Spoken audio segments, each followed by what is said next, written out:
Hello नमस्कार दोस्तों, कैसे हैं आप सभी लोग। आशा करता हूँ आप सभी लोग अच्छे होंगे और अपनी अपनी पढ़ाई कर रहे होंगे। कैसी आप लोगों की पढ़ाई चल रही है, जरा हमें कमेंट वमेंट करके बता दीजिए कीजिए। और कैसी आप लोगों को हमारी ये वीडियो लग रही है। और जो आप लोगों को ये वीडियो मिल रही है, इनमें आज ये हिस्ट्री की वीडियो है दोस्तों। ठीक है, मैं आप लोगों को हिस्ट्री की नेक्स्ट वीडियो प्रोवाइड करा रहा हूँ। और इसके बाद एक वीडियो और आएगी जहां तक ख्याल है, और एक मिडाइवल हिस्ट्री तक हमारा कंप्लीट पूरा हो जाएगा। तो आप इनको बार बार देखिए। और आप लोगों को इससे बाहर हिस्ट्री में कोई भी किसी भी एग्जाम के लिए आप तैयारी कर रहे हो, जैसे कि अभी तो लेटेस्ट में यूपीएसआई का एग्जाम आने वाला है, या फिर आरआरबी एनटीपीसी वगैरह के आने वाले हैं। आप किसी भी एग्जाम के लिए तैयारी कर सकते हैं, इससे बाहर दोस्तों जाएगा नहीं, ये मेरी गारंटी है। ठीक है, पूरी मेहनत से इन नोट्स को बनाया गया है, शॉर्ट करके दोस्तों नोट्सों को इनको बनाया गया है। ठीक है, तो आगे बढ़ते हैं हम अगली नेक्स्ट सीरीज में। आप लोगों को याद होगा, जो पिछली वीडियो थी यहीं पर रुके थे हमने, इस पेज को पढ़ लिया था। हालांकि दोबारा एक बार रिवाइज कर लेते हैं। जैसे कि दोस्तों कुछ स्मारक दिए हैं और कुछ निर्माता दिए हैं, जैसे कि अलाई दरवाजा।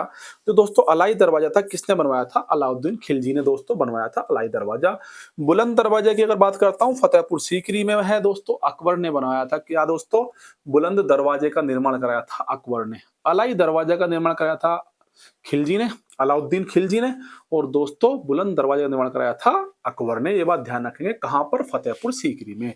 मोती मस्जिद की दोस्तों अगर मैं बात करता हूं, तो मोती मस्जिद दोस्तों आगरा में है, जो शाहजहां ने कराया था। और जो मोती मस्जिद दिल्ली के लाल किले में है दोस्तों, औरंगजेब ने कराया था। ये ध्यान रखेंगे, जो आगरा वाली मोती मस्जिद है, एक आगरा का किला है, आगरा के किले में जो मोती मस्जिद का निर्माण कराया है, वो कराया है दोस्तों किसने? शाहजहां ने कराया है। और जो दिल्ली में लाल किले के अंदर मोती मस्जिद है, उसका निर्माण कराया है दोस्तों औरंगजेब ने। ठीक है, सुप्रसिद्ध कोहिनूर हीरा शाहजहां को डैश ने उपहार में दिया था। तो दोस्तों किसने कोहिनूर हीरा शाहजहां को उपहार में दोस्तों दिया था? तो मीर जुल्मा, मीर जुल्मानी, मीर जुमला। किसका था नाम दोस्तों? मीर जुमला ने दोस्तों ये शाहजहां को हीरा, जो कोहिनूर हीरा था, वो उपहार में दिया था, गिफ्ट में दिया था। आगे बात करते हैं औरंगजेब की। बात किसकी करते हैं दोस्तों? औरंगजेब की। मुगल गद्दी पर शाहजहां का उत्तराधिकारी दोस्तों कौन हुआ? तो मुगल गद्दी पर शाहजहां का दोस्तों जो उत्तराधिकारी था, वो था बेटा औरंगजेब। कौन था दोस्तों? औरंगजेब। इसका राज्याभिषेक 2 बार हुआ था। अगर आपसे पूछे कि औरंगजेब का राज्याभिषेक कितनी बार हुआ था दोस्तों? 2 बार इसका राज्याभिषेक हुआ था। कहाँ? पहला राज्याभिषेक दोस्तों दिल्ली में हुआ था, 21 जुलाई 1658। तो आप जुलाई याद रखें ना रखें, लेकिन 1658 याद रखें जरूर भाई साहब। तो पहला राज्याभिषेक 1658 में दोस्तों हुआ था औरंगजेब का। कहां पे हुआ था? दिल्ली में। और जो दूसरा राज्याभिषेक हुआ था, वो भी दिल्ली में ही हुआ था, लेकिन 1659 में हुआ था। कब हुआ था दोस्तों? 1659 में। कहानी लंबी है, शॉर्ट में हमको पढ़ना है, आगे बढ़ना है। ठीक है, इतना ही ध्यान रखेंगे आप कि दिल्ली में पहली बार हुआ था 1658 में, 1659 में दिल्ली में ही हुआ था दोबारा से। ठीक है, मध्य प्रदेश में स्थित उज्जैन के निकट, जो एमपी में स्थित है दोस्तों, मध्य प्रदेश में स्थित उज्जैन के निकट डैश नामक स्थल पर 15 अप्रैल 1658 को औरंगजेब तथा दारा सिकोह के मध्य युद्ध हुआ था। तो दोस्तों औरंगजेब और दारा सिकोह के मध्य, किसके मध्य? औरंगजेब और दारा सिकोह के मध्य दोस्तों, कहां पर? जो 1658 में दोस्तों युद्ध हुआ था, कहां पर? मध्य प्रदेश में स्थित उज्जैन के निकट। किसका युद्ध हुआ था दोस्तों? धर्मत का युद्ध हुआ था। ध्यान रखेंगे, किसका युद्ध हुआ था? धर्मत का दोस्तों युद्ध हुआ था। आगे बात करते हैं। 29 मई 1658 को औरंगजेब और मुराद की संयुक्त सेना, तो 29 मई 1658 को औरंगजेब और मुराद की संयुक्त सेनाओं का एवं दारा सिकोह के मध्य युद्ध हुआ, जिसमें दारा सिकोह पराजित हुआ। तो 1658 में दोस्तों औरंगजेब और मुराद की संयुक्त सेना थी, मुराद की संयुक्त सेना एवं दारा सिकोह। कौन दोस्तों? मुराद की संयुक्त सेना और दारा सिकोह के मध्य जो युद्ध हुआ था दोस्तों, जिसमें दारा सिकोह क्या हुआ दोस्तों? पराजित हो गया भैया। और कहाँ का युद्ध कहलाते हैं? वो सामूगढ़ का युद्ध कहलाते हैं। या पूछ लेगा कि सामूगढ़ का युद्ध किस किस के बीच हुआ था दोस्तों। पहले पूछा कब हुआ? 1658 में हुआ सामूगढ़ का युद्ध। किस किस के बीच हुआ? औरंगजेब और मुराद की संयुक्त सेना और कौन दोस्तों? दारा सिकोह के मध्य दोस्तों हुआ था। औरंगजेब ने औरंगाबाद में अपनी प्रिय पत्नी डैश के मकबरे का निर्माण कराया था। तो औरंगजेब ने कहाँ पे कराया था दोस्तों? जो अपनी पत्नी के लिए कराया था औरंगाबाद में। किसका निर्माण कराया था दोस्तों? डैश का मकबरे का निर्माण कराया था। तो राबिया उद दौरानी, तो उसका नाम क्या था दोस्तों? जो औरंगाबाद में है, किसने कराया है दोस्तों? औरंगजेब ने कराया है। उसका नाम है राबिया उद दौरानी। क्या है दोस्तों? राबिया उद दौरानी। ठीक है, किसके क्या है ये? मकबरा है। किसका? औरंगजेब की पत्नी का। इसे बीबी का मकबरा भी कहा जाता है। तो पूछ लेता है बीबी के मकबरे का निर्माण किसने कराया था? तो औरंगजेब ने कराया था। क्योंकि औरंगजेब की पत्नी क्या करी? जिद करने लगी कि हमारे ससुर जी ने तो बनवा दिया ताजमहल मुमताज के लिए, हमारे लिए भी कुछ बनवाओ। तो क्या बनवाया था उसने? राबिया उद दौरानी मकबरे का निर्माण कराया था औरंगाबाद में। पूछ लेता है दोस्तों कभी कभी। ठीक है, दिल्ली के लाल किले में किसने मोती मस्जिद का निर्माण किया था? पहले पेज पर ये पढ़ के आए हैं। तो दिल्ली के लाल किले में कराया था औरंगजेब ने मोती मस्जिद का निर्माण, जबकि आगरा के आगरा के किले में जो निर्माण कराया था दोस्तों, शाहजहां ने कराया था मोती मस्जिद का निर्माण। कौन जिंदा पीर के नाम से जाना जाता है? तो जिंदा पीर दोस्तों किसे कहते हैं? औरंगजेब को जिंदा पीर कहते हैं। किस मुगल सेनापति के साथ शिवाजी ने 1665 में, कब दोस्तों? शिवाजी ने किसके साथ? मुगल सेनापति के साथ 1665। तो शिवाजी ने 1665 में किस मुगल सेनापति के साथ पुरंदर की संधि पर हस्ताक्षर किए थे? तो पुरंदर की संधि पर हस्ताक्षर किसने किए थे दोस्तों? तो शिवाजी ने किए थे। कब किए थे? 1665 में किए थे। और जय सिंह किसकी से, कौन सा सेनापति था? जय सिंह, तो कछवाहा शासक था। तो राजा जय सिंह के साथ किसने? शिवाजी ने 1665 में पुरंदर की संधि पर क्या किए थे दोस्तों? हस्ताक्षर किए थे। किस किस के बीच? जय सिंह और शिवाजी के साथ में पुरंदर की संधि। ये बात ध्यान रखेंगे। इनमें से किसे शाहजहां ने शाह बुलंद इकबाल की पदवी दी थी? तो शाहजहां ने, किसने दोस्तों? शाहजहां ने शाह बुलंद इकबाल, किसकी उपाधि दी थी? शाह बुलंद इकबाल की दोस्तों उपाधि की पदवी किसने दी थी दोस्तों? तो शाहजहां ने दी थी दारा शिकोह को। तो दारा शिकोह को शाह बुलंद इकबाल की पदवी दी थी किसने दोस्तों? शाहजहां ने। उपनिषदों का फारसी अनुवाद शाहजहां के शासनकाल में शहजादा दारा शिकोह ने सिर ए अकबर शीर्ष के तहत किया। इसमें 52 उपनिषदों का अनुवाद किया गया। तो ध्यान रखेंगे, उपनिषदों का फारसी में अनुवाद कब किया गया था? शाहजहां के शासनकाल में। तो उपनिषदों का जो फारसी में दोस्तों अनुवाद किया गया था, वो कब किया गया था? शाहजहां के शासनकाल में किया था। और किसने किया था? शहजादा दारा शिकोह ने। किसने किया था? शहजादा दारा शिकोह ने किया था। सिरर ए, क्या है दोस्तों? सिरर ए अकबर शीर्ष के तहत, किसके शीर्ष के तहत? सिरर ए अकबर नाम दिया था इसने, शीर्षक दिया था सिरर ए अकबर। और क्या इसने 52 उपनिषदों का, कितने का? 52 उपनिषदों का अनुवाद किया था फारसी में। किसने दोस्तों? दारा शिकोह ने। अब आते हैं मुगल कालीन दोस्तों प्रशासन की। मुगल कालीन प्रशासन कैसा था? तो मुगल कालीन प्रशासन के दौरान जिलों को डैश के नाम से जाना जाता था।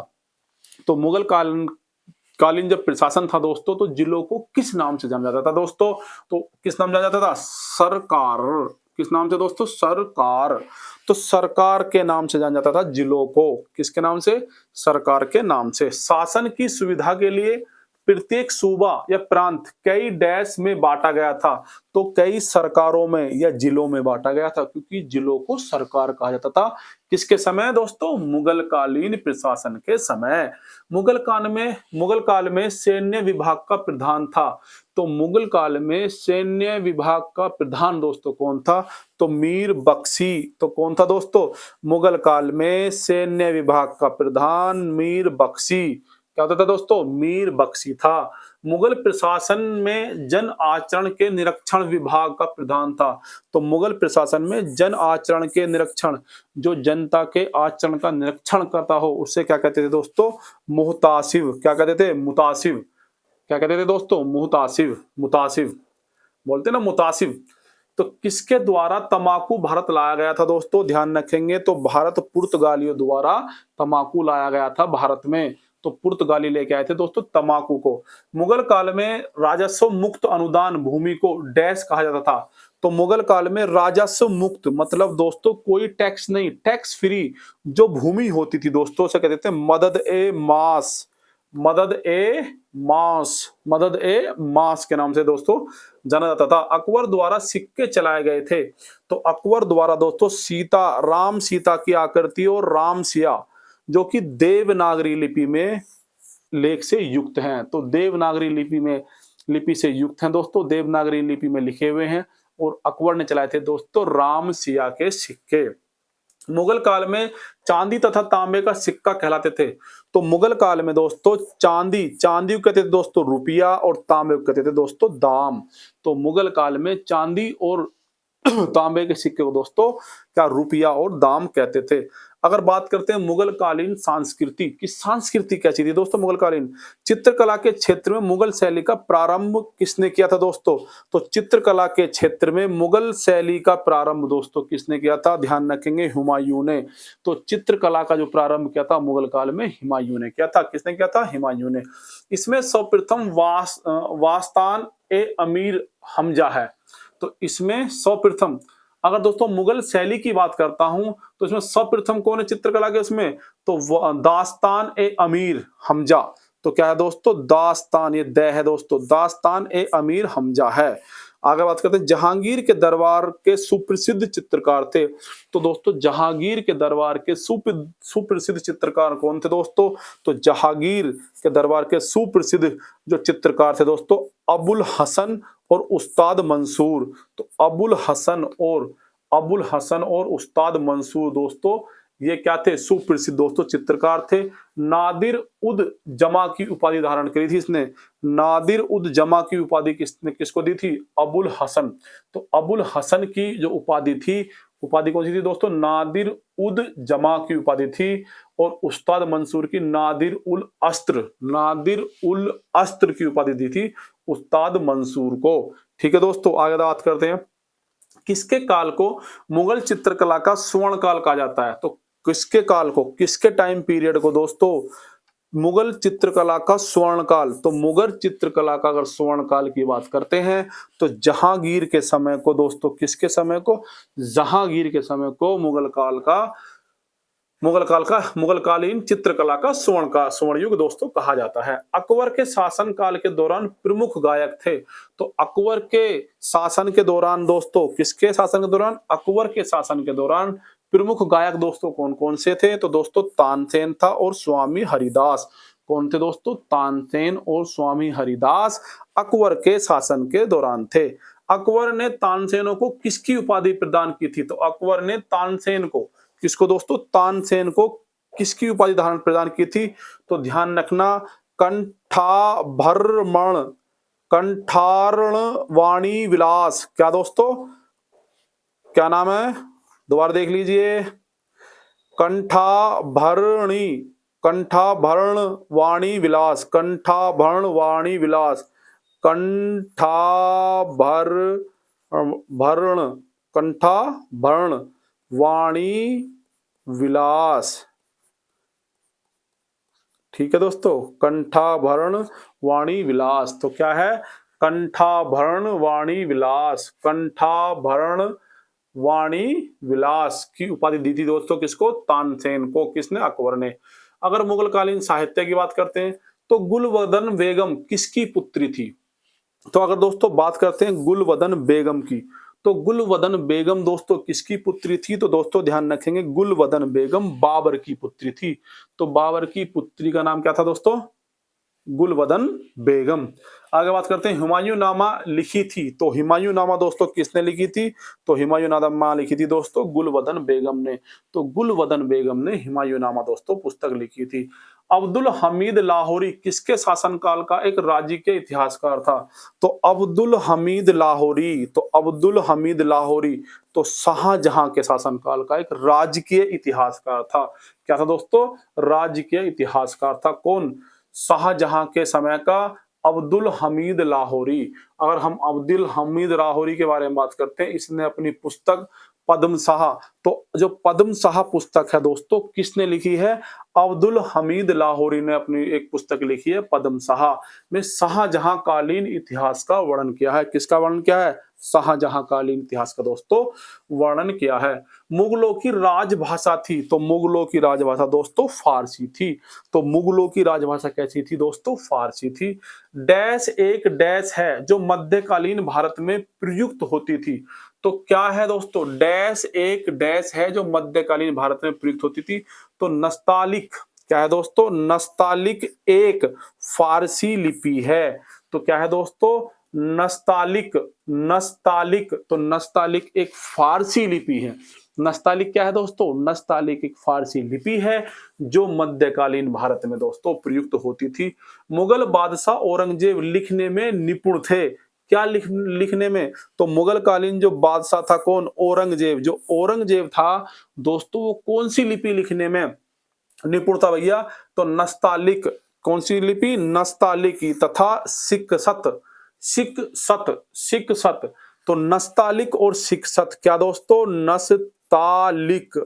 नस्तालिक और सिकसत। सिकसत तो ध्यान रखेंगे। तो नक्सालित और सिकसत लिखने में औरंगजेब क्या था दोस्तों? निपुण था।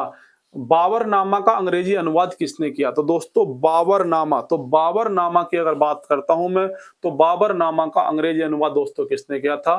तो लेडेन और रस्किन ने। किसने किया था दोस्तों? लेडेन और रस्किन ने किया था बाबरनामा का अनुवाद। ठीक है दोस्तों, आगे बात करते हैं।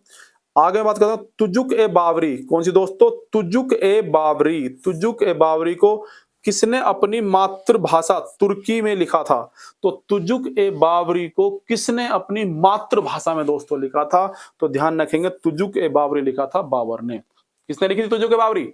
तुजुक ए बाबरी लिखी थी दोस्तों बाबर ने। आगे बात करते हैं। इसका फारसी अनुवाद, तुजुक ए बाबरी का फारसी अनुवाद बाबरनामा है। क्या है दोस्तों? तुजुक ए बाबरी का फारसी अनुवाद क्या है? बाबरनामा है। और पायंदा खां और अब्दुल अब्दुल रहीम खान खाना। तो पायंदा खां और अब्दुल रहीम खान खाना ने फारसी में इसका अनुवाद दोस्तों किया था। ध्यान रखेंगे। तो फारसी में जो बाबरनामा था दोस्तों, जो तुजुक ए बाबरी था, तुजुक ए बाबरी का जो फारसी में अनुवाद किया था फिर हो गया बाबरनामा। और बाबरनामा जो अनुवाद किया था किसने किया था? पायंद खां और अब्दुल अब्दुल रहीम खाने खाना ने। ठीक है, किसमें क्या था? फारसी में। बाबरनामा का अंग्रेजी अनुवाद, अगर दोस्तों बात पूछ लेता है कि अंग्रेजी अनुवाद किसने किया था, तो बाबरनामा का अंग्रेजी अनुवाद जॉन लेडेन और विलियम रस्किन। तो जॉन लेडेन और विलियम रस्किन, जॉन लेडेन और विलियम रस्किन ने बाबरनामा का दोस्तों अंग्रेजी में अनुवाद दोस्तों किया था। आगे बात करते हैं महाभारत के फारसी अनुवाद का शीर्षक है। तो दोस्तों जो महाभारत के फारसी अनुवाद का शीर्षक क्या है दोस्तों? तो रजमनामा। क्या है दोस्तों? रजमनामा।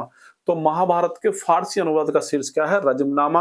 और अकबर के आदेश, ठीक है, अकबर के आदेश से फेजी के निर्देशन में, किसके निर्देशन में दोस्तों? फेजी के निर्देशन में नकीब खां बदायूनी और फेजी आदि विभिन्न विद्वानों ने सम्मिलित प्रयत्नों से इसका दोस्तों अनुवाद किया था फारसी में महाभारत का। ठीक है, किस किसने? फेजी के निर्देशन में। आदेश किसने दिया? अकबर ने। फेजी का निर्देशन रहा नकीब खां बदायूनी और फेजी के जो विद्वान थे उन्होंने प्रयत्न से इसका रजमनामा का दोस्तों अनुवाद किया गया था फारसी में। और सॉरी, महाभारत का अनुवाद किया गया था फारसी में, जिसका नाम रखा गया रजमनामा। तो महाभारत का फारसी में नाम क्या है दोस्तों? रजमनामा। किसने करवाया था? अकबर ने दोस्तों करवाया था। इसके अलावा बदायूनी ने, बदायूनी की अगर बात करता हूं दोस्तों, रामायण का फारसी में अनुवाद किया। फेजी ने लीलावती का किया। तो लीलावती का अनुवाद फारसी में दोस्तों किसने किया था? फेजी ने किया था। और अबुल फजल का कालियादमन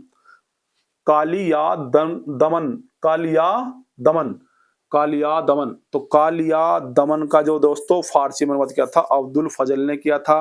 रामायण का बदायूनी ने इम्पोर्टेंट। और महाभारत का किसने किया था? और महाभारत का दोस्तों किया था किसने? फेजी और बदायूनी ने। ठीक है, हालांकि और भी लोग थे लेकिन इन्हीं का नाम आता है। किसने महाभारत का फारसी में अनुवाद किया था? अब्दुल कादिर बदायूनी। अब्दुल कादिर बदायूनी। अगर आपको बदायूनी मिलता है तो बदायूनी लगाएंगे, और फेजी साथ में मिलता है तो फेजी भी लगाएंगे, ठीक है। अगर दोनों मिलते हैं तो बदायूनी लगाएंगे, हालांकि ऐसा करेगा नहीं। आगे देखते हैं रजमनामा। रजमनामा किसकी हिंदू ग्रंथ का फारसी अनुवाद है? तो रजमनामा किस हिंदू ग्रंथ का फारसी अनुवाद है दोस्तों? महाभारत का, ये आपको पता है। अभी हम पढ़ के आए हैं मुगल मनसबदारी व्यवस्था के बारे में। मुगल मनसबदारी व्यवस्था के बारे में निम्नलिखित कथनों पर विचार कीजिए, नीचे दिए गए कोटों को ठीक से करिए दोस्तों। तो देखो, मुगल कालीन मनसबदारी की बात कर रहा हूं मैं। किसकी बात कर रहा हूं? मुगल मनसबदारी व्यवस्था के बारे में, ठीक है। तो देखेंगे जात एवं सवार पद प्रदान किए जाते थे। मनसबदार अनुवांशिक अधिकारी होते थे। मनसबदारों के 3 वर्ग थे। दीवान कार्यालय द्वारा इनको वेतन दिया जाता था। तो दोस्तों कौन कौन सा ठीक है? पहला और तीसरा। तो पहला और तीसरा ठीक है। जात एवं सवार पद प्रदान किए जाते थे। तो मुगल कालीन मनसबदारी व्यवस्था से बात कर रहा हूं मैं। तो क्या है? मुगल कालीन मनसबदारी व्यवस्था से अगर बात करते हैं, जात एवं सवार पद प्रदान किए जाते थे, और मनसबदारी के 3 वर्ग थे। मनसबदारी कितने वर्ग थे दोस्तों? 3 वर्ग थे। अब देखो, सूची फर्स्ट है, सूची सेकंड है। जैसे कि अकबर, तो ग्यास बेग एतमादुद्दौला। तो अकबर किससे संबंधित दोस्तों? ग्यास बेग एतमादुद्दौला से। जहांगीर असद खान से। तो जहांगीर से कौन संबंधित है? असद खान। शाहजहां से कौन संबंधित है? मुजफ्फर खान। मुजफ्फर खान के संबंधित दोस्तों शाहजहां से। और औरंगजेब से सादुल्ला खान। तो अब पूछ रहा है दोस्तों, इसको मिलान कीजिए। तो देखो, ए पहले का दोस्तों तीसरा है। तो अकबर किससे संबंधित है? मुजफ्फर खान से। अकबर किससे संबंधित है? मुजफ्फर खान से। और दोस्तों जहांगीर किससे संबंधित है? तो ग्यास बेग एतमादुद्दौला। ग्यास बेग एतमादुद्दौला से। और शाहजहां दोस्तों सादुल्ला खान से। शाहजहां किससे है दोस्तों? सादुल्ला खान से। और औरंगजेब असद खान से संबंधित है। ये बात भी ध्यान रखेंगे आप, ठीक है। तो अकबर, मुजफ्फर खान, जहांगीर, ग्यास बेग एतमादुद्दौला, शाहजहां, सादुल्ला, और औरंगजेब से असद खान। आगे बात करते हैं, काल क्रमानुसार व्यवस्थित कीजिए। तो देखो, कन्नौज का युद्ध, चौसा का युद्ध, तालीकोटा का युद्ध, या खानवा का युद्ध। तो सबसे पहले दोस्तों हुआ था कौन सा? खानवा का युद्ध। कौन सा हुआ था सबसे नंबर 1 पे? सबसे पहले हुआ था दोस्तों खानवा का युद्ध। देखो मैंने यहाँ पर देख भी रखा है 1527 में। तो कब हुआ था? 1527 में दोस्तों हुआ था खानवा का युद्ध। इन युद्धों की अगर मैं बात करता हूँ, 4 युद्धों में सबसे पहले हुआ था खानवा का युद्ध 1527 में। उसके बाद दोस्तों कौन सा हुआ था? उसके बाद हुआ था चौसा का युद्ध। दूसरे नंबर पे कौन सा है? चौसा का युद्ध। ये हुआ था दोस्तों 1539 में। कब हुआ था?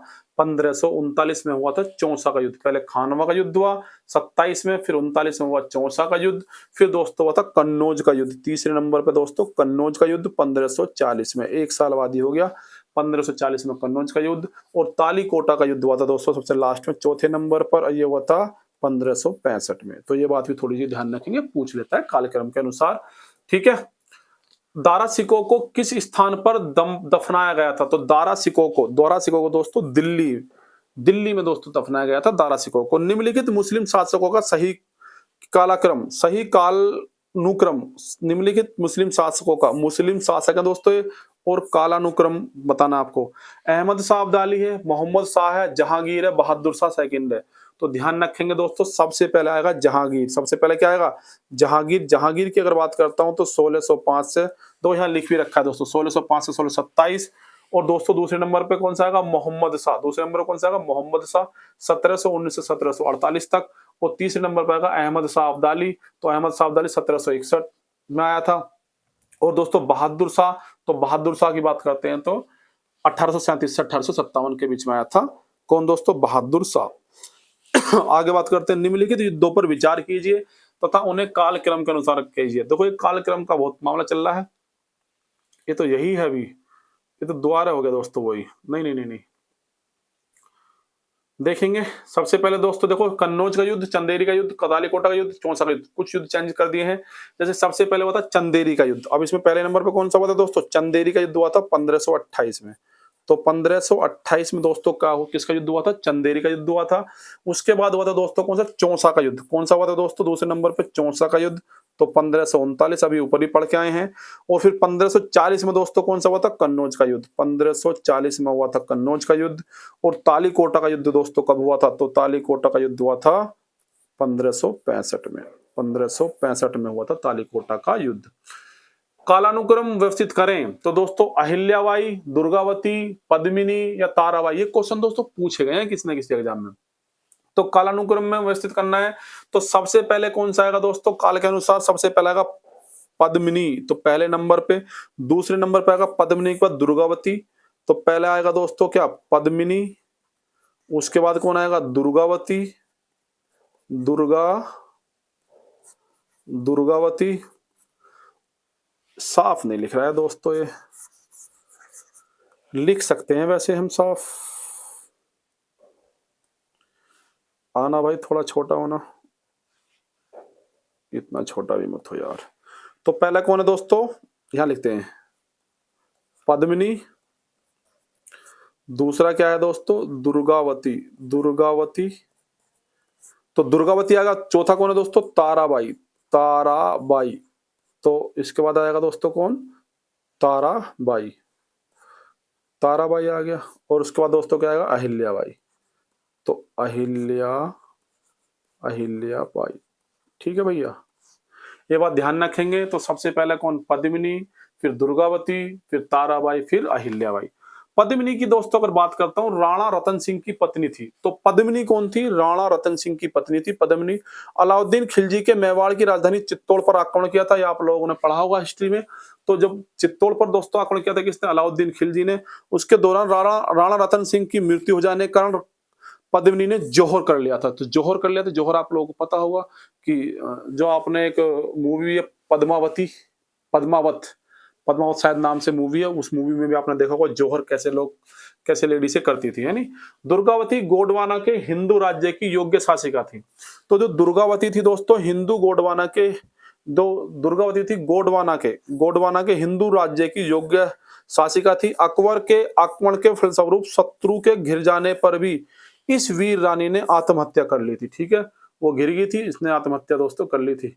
ताराबाई की अगर दोस्तों बात करता हूं तो ताराबाई मराठा छत्रपति राजाराम की पत्नी थी। तो मराठा छत्रपति राजाराम की पत्नी थी ताराबाई। तो राजाराम की मृत्यु के बाद, जब राजाराम की मृत्यु होगी, इन्होंने मराठा राज्य की बागडोर संभाली थी। तो मराठा राज्य की बागडोर दोस्तों संभाली थी किसने? ताराबाई ने। अहिल्याबाई की अगर दोस्तों बात करता हूं तो मराठाओं के होलकर वंश की शासिका थी। तो मराठों में दोस्तों एक वंश था होलकर वंश, उसकी शासिका थी। और होलकर वंश इंदौर पर काबिज था। होलकर वंश क्या था दोस्तों? इंदौर पर काबिज था। ये सूची है दोस्तों। तो देखिए जैसे कि बाबर तो जामा मस्जिद संभल में बनाई है, हुमायूं ने दीने पनाह बनाया है, अकबर ने जहांगीर महल बनाया है, और जहांगीर एतमादुद्दौला का मकबरा है। ठीक है। कौन मुगल में राजा बनने वाले थे? तो कौन मुगल काल में राजा तो मुगल काल में दोस्तों कौन राजा बनाने वाले थे? तो मुगल काल में दोस्तों एक दीन बंधु थे, हुसैन अली और अब्दुल्ला। तो हुसैन अली और अब्दुल्ला दोस्तों ये थे, इनको कहते हैं राजा बनाने वाले। इनका ये किस नाम से प्रसिद्ध थे? ये नाम से प्रसिद्ध थे दोस्तों, राजा बनाने वाले। तो आज के लिए दोस्तों इतिहास में इतना ही। ठीक है दोस्तों, अगर आपको वीडियो पसंद आई हो तो वीडियो को लाइक करें, चैनल को सब्सक्राइब करें और वीडियो को शेयर भी करें। आज के लिए इतना ही, मिलते हैं अपनी नेक्स्ट वीडियो में। Thank you, tata, bye bye, नमस्कार, जय हिंद।